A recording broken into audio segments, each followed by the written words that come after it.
Today I've had a couple of coaching calls with people and we were talking about getting plans set up on getting a plan in place to pass their funding challenges that they're taking in the new year. So they're going to take a challenge, and this is going to be more around the challenges with a time frame. So typically your myforex fund, your FTMO, and the fact that you have to make between 8 and 10% in 30 days. So we'll go through some examples.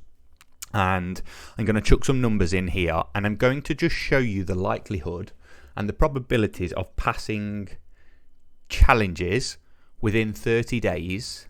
And we're going to play around and just show you the expectations and what this means short term and long term, and not to tie yourself into believing you're a bad trader if you don't pass a challenge. So I'm going to jump into it, and we'll just start with a typical £100,000 trade account, right? So we're going to do a 100k challenge. So for those of you that aren't aware, this is the FTMO dashboard. And if you come down here and sign in, on the left hand side, you'll see they've got an equity simulator. And with this, I've been going through with traders today, and I've been asking them to tell me what their plan is. So using their stats, they're taking a challenge, and I wanted them to tell me what their win rate is, what their risk reward is, and then from there, we're then able to determine what the likelihood of them passing is based on simulations, right? So it's just maths. So if we say that we have got, let's go with a 60% win rate, right? Better than 50%, 60%, there or thereabouts. A lot of ASFX traders will have a 60% win rate. Quite a few, everybody in the Black Shirt Club will have there or thereabouts. Those that attended London will know that they can achieve 60% with the A2. Let's put our risk reward at 1.5. Yeah? So this is, I know some people are taking stuff off at 1R, but let's just say that we're better than that. Let's just say that we've got a risk reward of 1.5. Yeah? Then I'm going to change this to 20 trades.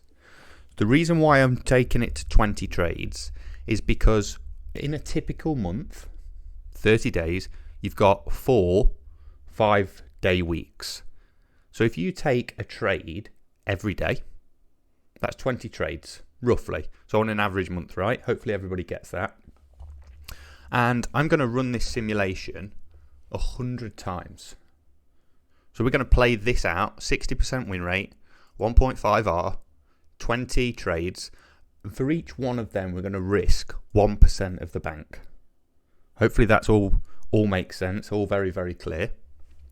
Now, we need to get to 8% profit to pass MFF, 10% for FTMO. So with 100k starting capital, in 30 days, we need to get to 110k or 108k. So if I run this simulation now, this is going to give me 100 simulations, and we're going to be able to see what the average is based on 60% win rate at risk reward 1.5. So you can see here, we've ran that simulation. Let me know if you can see that. Hopefully you can see this. And the average of them 100 simulations is 109,000. So 50% of the time, roughly, you're going to pass. 50% of the time, you're going to fail.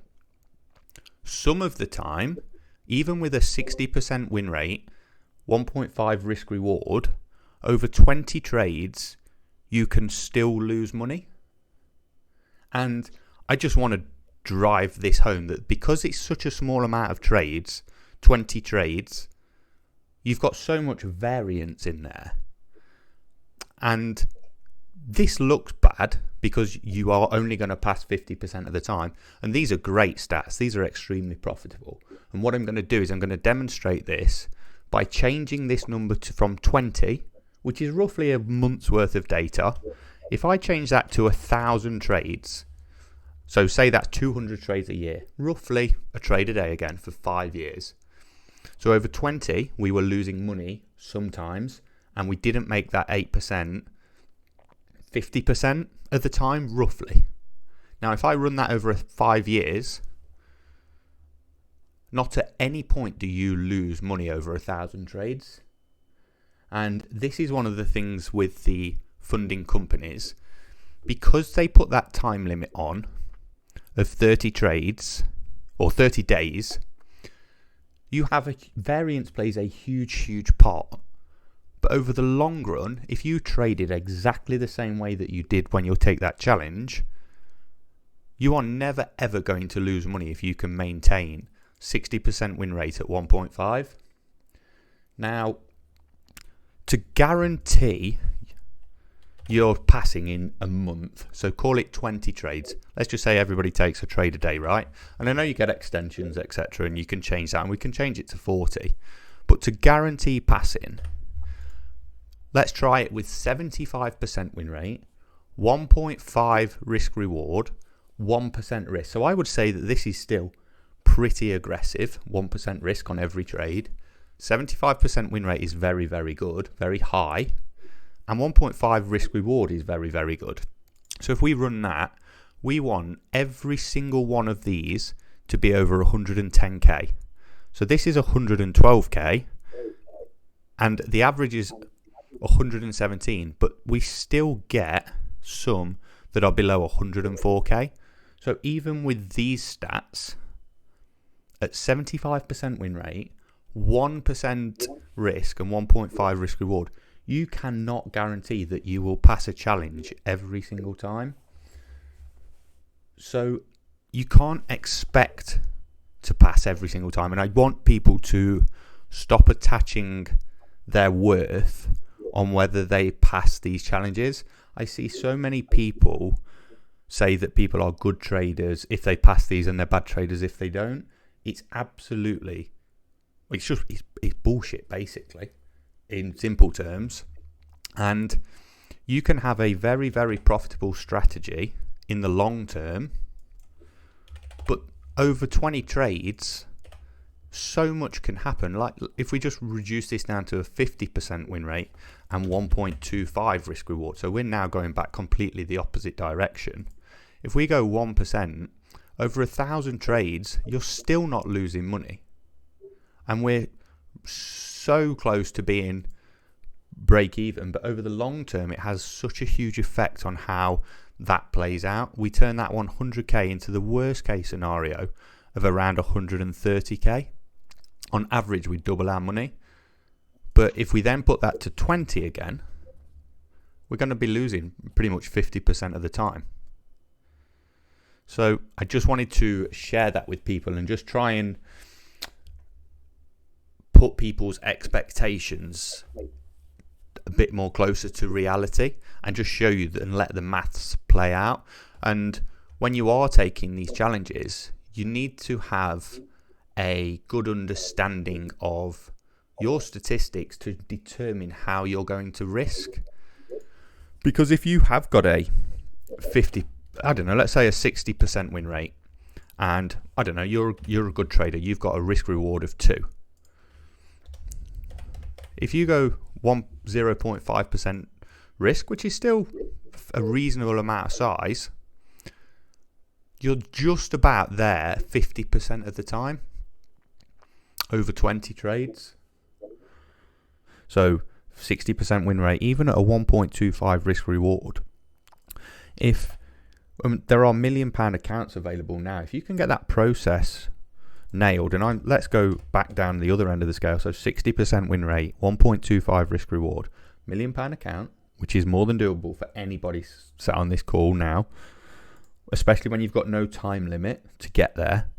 0.5% over the space of 5 years, you're doubling your money or nearly tripling your money, and not at any point over 100 iterations are you losing money.